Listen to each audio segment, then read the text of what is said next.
Hi, my name is Chris, and I'm going to be covering Loiasis. Loiasis is an infection caused by a parasitic worm, specifically an African eyeworm. It can cause itchy, non-painful swelling in the body. The worm larvae can move from the bloodstream to under the conjunctiva of the eye. It's brief and painless, but it can also reoccur as there may be worms still within the bloodstream.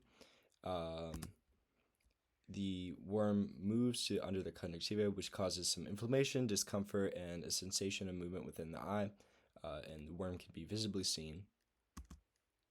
Here's a life cycle of the worm, which I'll get into in a minute. Recovery rates and survival rates is around 40 to 80% for patients.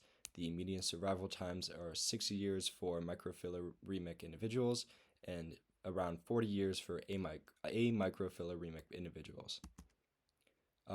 The condition is caused by infected flies that have the worm feeding off of human blood. The flies introduce the worm larvae into the bloodstream, which eventually develop into adults and commonly reside in subcutaneous tissue.